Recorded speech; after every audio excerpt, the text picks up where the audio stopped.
বাংলাদেশের সাথে দুটি দেশের সীমান্ত রয়েছে। পাহাড় ও নদী বেষ্টিত হয়ে প্রতিবেশী দেশ মিয়ানমারের সাথে রয়েছে 271 কিলোমিটার সীমান্ত। সীমান্তের এই সুবিশাল অংশের অপর প্রান্তে অর্থাৎ মিয়ানমার অংশের পুরোটা নিয়ন্ত্রণ এখন বিদ্রোহী গোষ্ঠী আরাকান আর্মির হাতে, এমন দাবি করে সম্প্রতি বিবৃতিও দিয়েছে বিদ্রোহী গোষ্ঠীটি।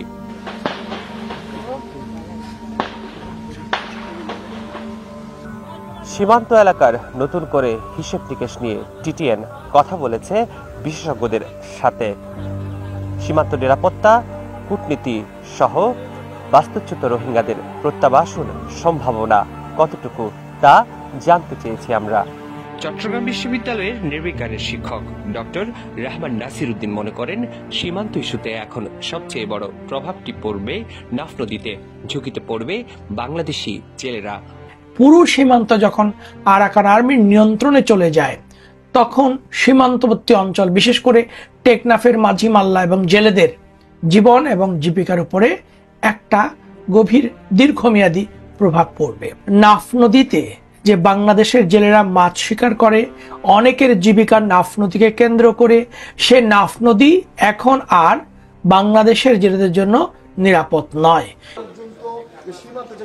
মিয়ানমারের সাথে বাংলাদেশের কূটনৈতিক বিষয়াদির ক্ষেত্রেও জটিলতা তৈরি হয়েছে বলে মন্তব্য করেন এই নৃবিজ্ঞানী। মিয়ানমারের সাথে ডিপ্লোম্যাটিক রিলেশন রেখে এই ডিপ্লোম্যাটিক রিলেশনের কাঠামোর ভিতরে ওই দেশের অভ্যন্তরে একটি সশস্ত্র গ্রুপের সাথে কোনো ধরনেরই ফর্মাল ডায়ালগ ডেভেলপ করা বাংলাদেশের পক্ষে সম্ভব নয়। তাহলে সমাধানের পথ কি দীর্ঘসূত্রিতায় গড়াচ্ছে?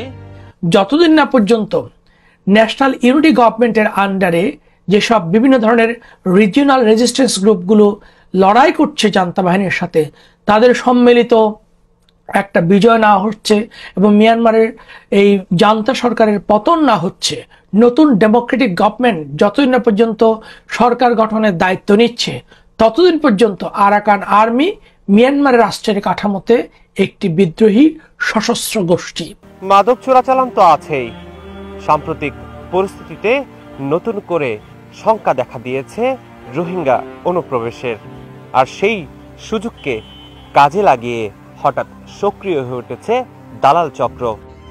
আমাদের হাতে আসা একটি ভিডিওতে দেখা যায় সীমান্তের ওপারে অপেক্ষা করছে রোহিঙ্গারা।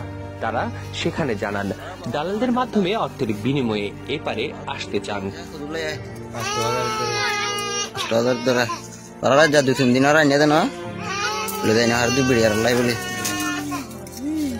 একদিকে নতুন অনুপ্রবেশের আশঙ্কা, অন্যদিকে প্রত্যাবাসনের সম্ভাবনা কতটুকু জানতে চাইলে এই শরণার্থী বিশেষজ্ঞ বলেন, যদি সত্যিকার অর্থেই পুরো আরাকান অঞ্চল ওই বিদ্রোহী গোষ্ঠীর হাতে চলে যায়, তবে প্রত্যাবাসনও নির্ভর করবে তাদের ইচ্ছা অনিচ্ছার উপর।